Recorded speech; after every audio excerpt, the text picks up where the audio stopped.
Concurder Taoiseach, everybody would agree that the report published yesterday on children's deaths in care is harrowing. I think it's worth reading some of the statistics into the record of the Dáil.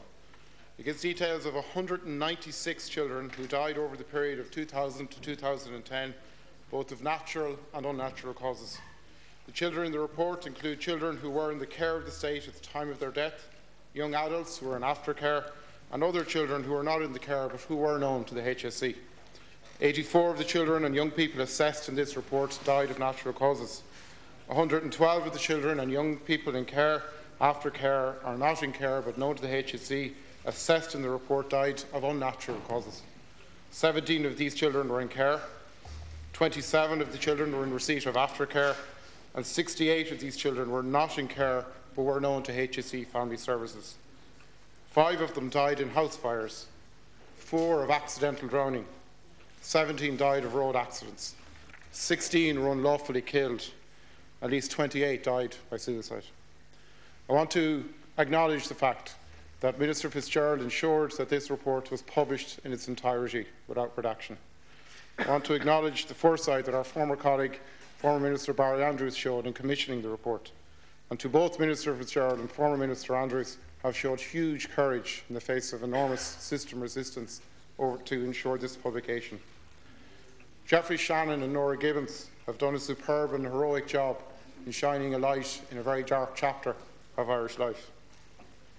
This report challenges as a society. We need to look hard at how children are protected not only by the state, which obviously has a very important role, but by families and by communities. The report, Taoiseach, makes comments in relation to our attitude to alcohol, for example, and how children are exposed to that. These are uncomfortable habits that we need to confront. It's important that there is all-party agreement in dealing with the report's recommendations. I know that the Minister is going to the all-party committee after this. Introducing a 24-hour social work system needs to be discussed and agreement sought as soon as possible to move it. The whole notion that files of children in care are under the watch of the HSE or either unavailable or missing is so wrong, and the computerisation process needs to be speeded up. We need to continue to ensure the social work system, social worker service, is exempt from the moratorium. The proclamation seeks to cherish the children of the state. However, as we know from the report, there are provisions in Bunrucknahearn, the Constitution, that is identified as a difficulty. Can you outline the legislative timetable for the children's referendum? Can you confirm that it will proceed this year, and can you confirm that it will proceed as a stand-alone referendum, given the complexities of the issues involved? Thank you. Taoiseach. Well, I think we all agree that the report that was published yesterday was shocking. What it described was a disgrace, the way in which children died, some in the care of the state, some after they were in the care of the state. I must say that my own reaction in reading some of the cases was, you know, this was the period of our great prosperity. This was the period, this report covers the period between 2000 and 2010, the period when so much partying was going on, so much clapping in the back was going on about how wonderful we were as a country and how great we were doing and how much more money we had and new cars and everything. And there were children dying in appalling circumstances, neglected, some cases by the state, some cases by families, in some cases by those who were charged either officially or familially with responsibility for them. It makes for really shocking reading. And I agree with you, Deputy, that all of us together, and I think on a non-partisan basis, need to work to progress the measures that are needed to protect children. And I want to thank you for acknowledging the leading role that Minister Francis Fitzgerald is doing in that. When this government was formed, we decided that we were going to prioritise protection of children, the needs of children, and as you know, we have made progress across a range of areas. The establishment of a dedicated department, the putting of the guidelines on a statutory basis, the ring fencing of budgets. And yes, it is our intention to have a referendum on the rights of children. It is our intention to have that referendum in the autumn. It is our intention that that referendum will be held on a standalone basis. Minister Fitzgerald, as you know, has been involved in consultations both with members of the House and political parties and organisations who work in the area of children's rights to finalise matters in advance of that referendum. The intention is that the referendum will be held in the autumn, and that the necessary legislation to propose the referendum and to present it would be presented when the House returns here in the autumn. Thank you. Deputy Cleary. Thank you, Taoiseach. I have a concern that what happened last year in relation to the other referendums may happen again, that the legislation will be rushed and that the issues that are so complex will get lost in that rush. Can you indicate now any date in the autumn, or can you indicate any sense of the legislative timescale? And I'm concerned that the referendum will be hijacked by people campaigning on issues with nothing to do with the referendum, and that they will use that rush to create confusion, and that an issue that is genuine and that seeks to deal with is outlined in that report. And I hope that the report we are now discussing gets as much attention as the report which everybody's reading, other report everybody's reading in this House this morning. But I'm concerned that a rushed referendum may lead to confusion and may lead to a situation where a genuine proposal will get lost in the melee of an uneven debate. Thank you. Well, first of all, the referendum will not be rushed because, of course, this referendum has been signalled for some time. The government has made it very clear, made it clear in our programme for government, and Minister Fitzgerald has made it clear, and the Taoiseach has made it clear, that this referendum will proceed. The intention is that we will hold the referendum in the autumn.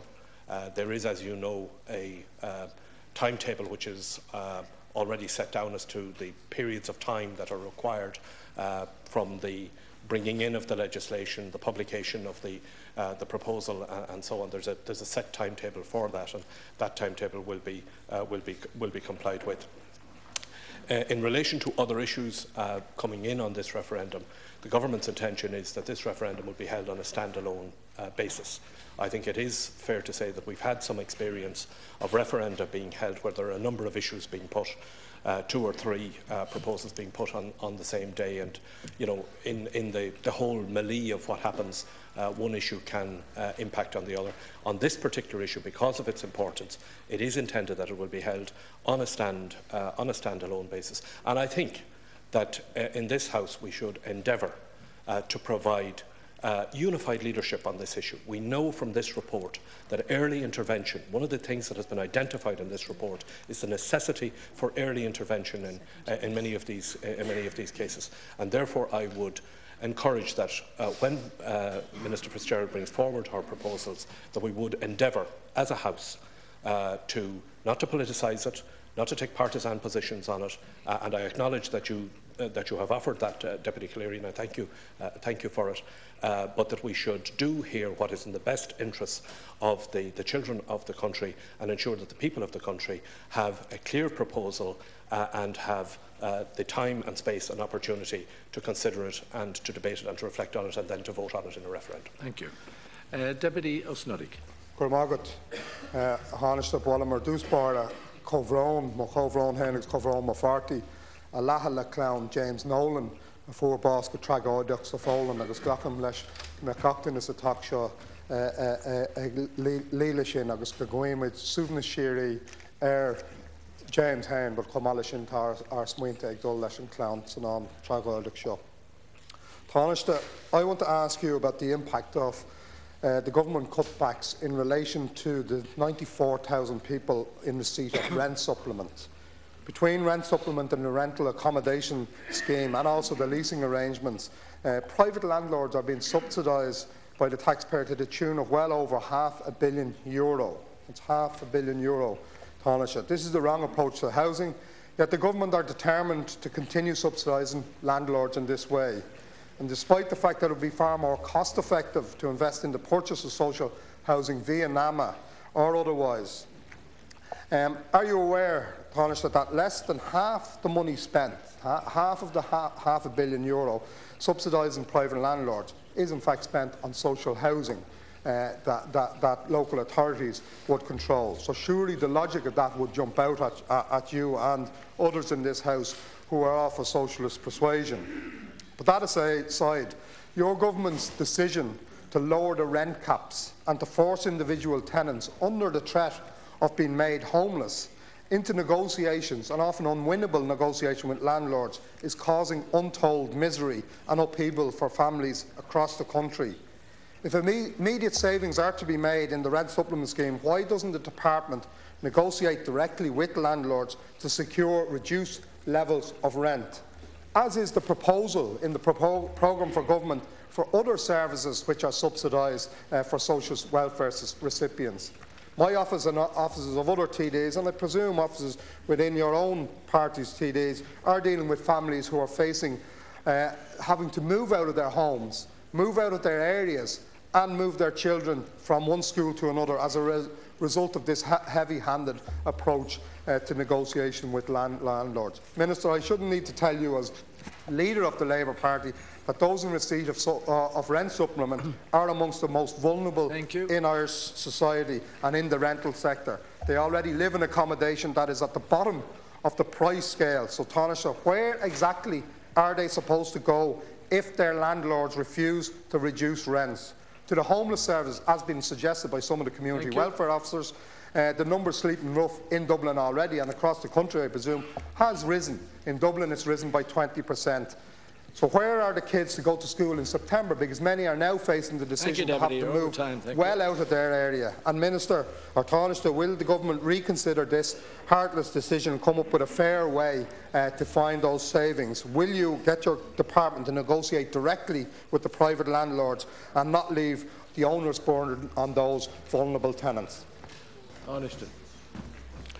Well, bhfuaim a dús aontu leis an comhrón le clán I Nulán de bhar bás James Nolan sa Fallin agus mar solda tá ambassad na hÉireann in sa Fallin a cóibrú leis an clán faoi láthair. First of all, just to clarify a couple of things, the budget for homelessness is actually been maintained. It's not being cut as alleged by Sinn Féin. The issue of there is a very considerable sum of money being paid in the rent allowance system to support tenants in the payment of their rent. Now, the purpose of putting a cap on the amount of rent to which that rent allowance can be applied is precisely so that the state is not, as you say, subsidising landlords, but instead providing necessary assistance to tenants to enable them to pay their rent. The whole purpose of having a cap on the amount that can be paid is so that landlords will not exploit the rent allowance system to hike up rents in anticipation that the state is going to pay the rent in any event. There is a government decision to transfer long-term rent supplement to the Department of Environment, Community and Local Government next year. The purpose of that is to get a better coordination of the way in which the rent supplement system is operating and to integrate the rent supplement system with the provision of housing. Secondly, I think it's important to say to you that there is ongoing engagement with NAMA with regard to acquiring housing from NAMA, which would be available for the purposes of social housing, which again should help reduce the amount that has to be paid out in rent supplement. I think that what we have to achieve here is we have to achieve, first of all, to ensure that the people are housed, that their housing needs are met, that those who are in private rented accommodation do have support where they're unable to pay the rent themselves, and that support is provided through the rent supplements system. There is, as you know, the RAS scheme, where local authorities do enter into longer-term arrangements with landlords, and where the rent is negotiated between the local authority, the housing authority, and the landlord, usually on a 4-year basis. And we'd like to see that being done to a greater extent, rather than having rent negotiations conducted exclusively between the tenant and the landlord. Sorry, yeah, thanks, Councillor. Thank you. Deputy O'Snoddy. Margaret, I hadn't suggested in my contribution that the homeless budget was being cut. In fact, it will probably have to be increased if you end up forcing tenants who can't get their landlords to change the rent. They will end up depending on homeless services. I note what you said in relation to NAMA properties for social housing purposes. I want to ask, Minister, is it the intention only to lease such properties, or will you take the economically savvy decision and acquire those properties outright for a local authority, or transfer them, which would be the logical one, to address the housing waiting list and also to address the illogical spend on private landlords? And also, Minister, has there been any discussion in relation to the rental accommodation scheme which you just mentioned there? People who avail of that are now being removed from the housing waiting list, despite the fact, as you said yourself, the tenancy is quite a short tenancy, so it is still insecure in the longer term. Thank you. Tánaiste. Well, first of all, I thank Deputy O'Snoddy for acknowledging that the homeless budget is not being cut. It is, in fact, being maintained. With regard to the arrangements with NAMA and the discussions about acquiring housing from NAMA, it will depend on the houses that are available. In some cases, it will be appropriate to acquire those houses. In some cases, to rent them. Terms of lease, obviously, will depend. So it would depend on the set of circumstances. But the intention is that housing that is currently under the control of NAMA, residential property that's currently under the control of NAMA, the intention is that housing will be made available to provide social housing for those who are in need of it. And that work is being progressed by my colleague, Minister Jan O'Sullivan. In relation to the issue that you've raised about people being removed from the housing list, I am aware of some cases where people have been removed from the housing list where they've been offered RAS properties. Now, again, the circumstances vary. In some cases, some housing applicants are quite happy to accept RAS tenancies. In other cases, where RAS tenancies have been offered, in other cases, no, I'm very aware of it. In other cases where RAS tenancies have been offered, the tenants were assured that they would not be removed from the housing list, and in those cases, they're being, as I understand it, they're being maintained. As I said earlier, the intention is that the provision of long-term rent supplement, because again, when rent supplement was originally introduced, it was introduced as a short-term measure. The idea for rent supplement originally was that it would be for a short period of time until people were housed through the local authority system or rehoused in some other way. It has, as everybody is aware, has become a much more long-term provision, and the intention is that the longer-term element of the rent supplement system will be transferred and integrated with the housing provision through the Department of Environment and Local Government and through the local authorities. Thank you, Tánaiste. Deputy Boyd Barrett. Thanks, Ceann Comhairle. Tánaiste, one of the best ways to protect the children of this state is to provide them with secure housing.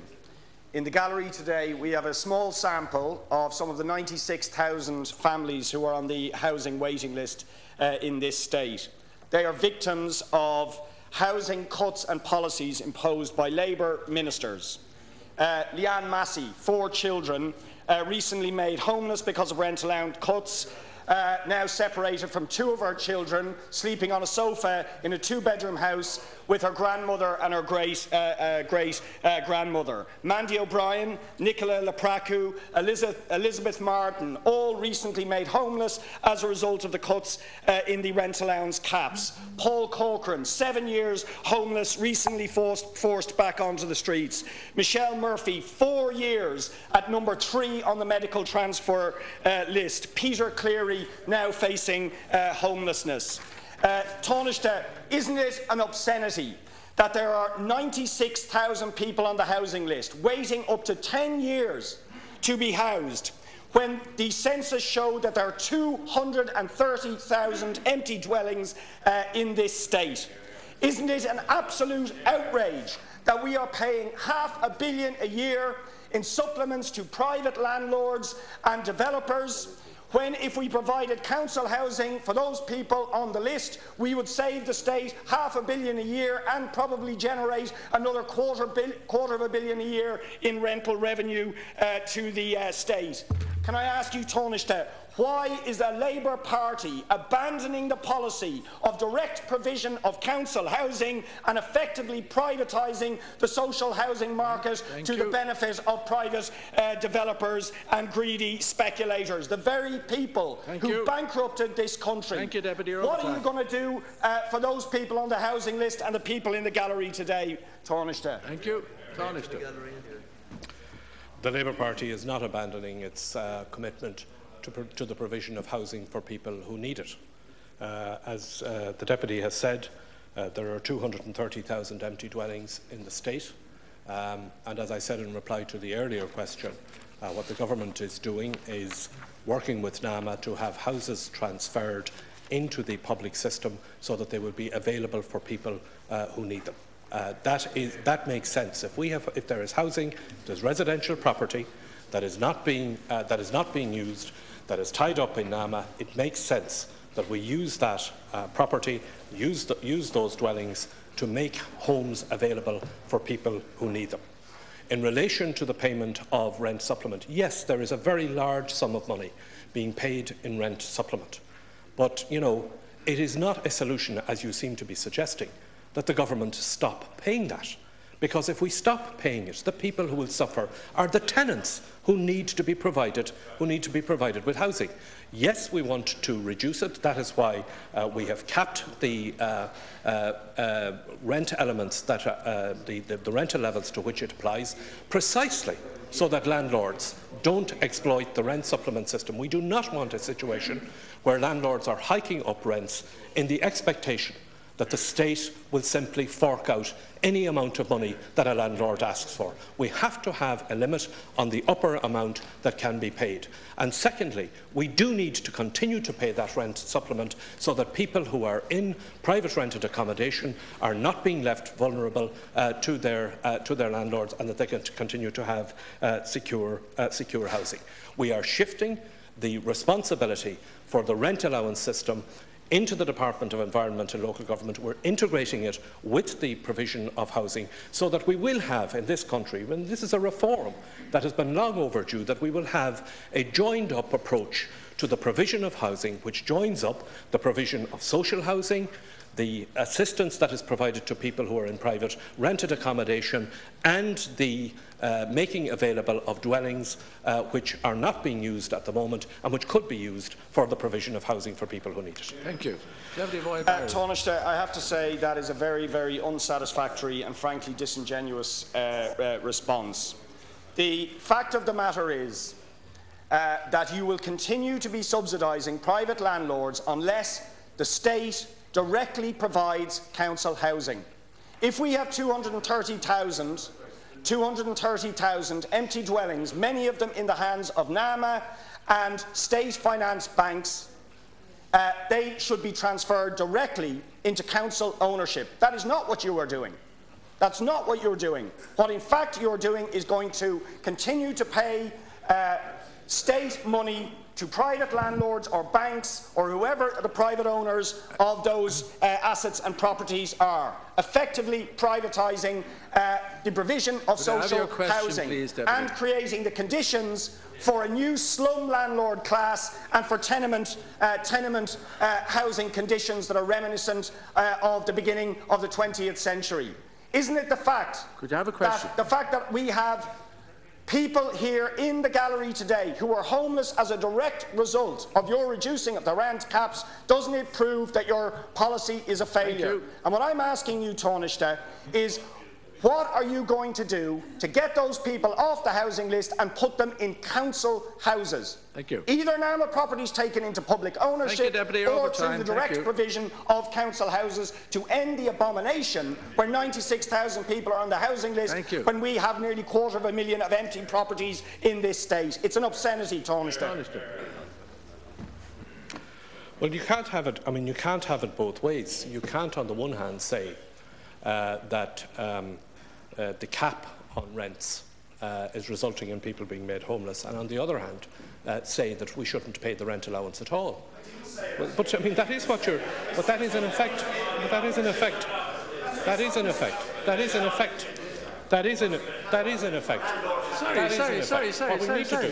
What we need to do. What we need to do. No. When you were making your case, you weren't interrupted. Now, would you please listen to the reply? Thank you.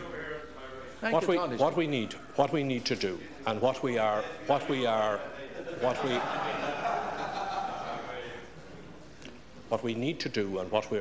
working on doing, is doing what is necessary to get people housed as quickly as possible.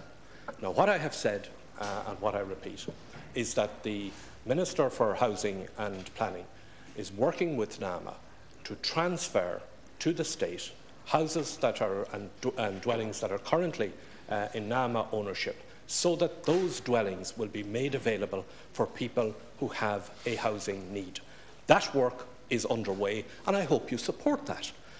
While that work is underway, and while people are waiting to be housed through the local authority system, there is a necessity, where they're in private rented accommodation, that there is support provided for them in paying their rent to their private landlords. That's what the rent allowance system is for. Thank you. The government does not intend to abolish the rent allowance system, but we do intend to join it up with the housing system. However, we're not going to pay, and let's be clear about this, we are not going to pay in rent allowance any amount that a landlord thinks that he can extract from the state.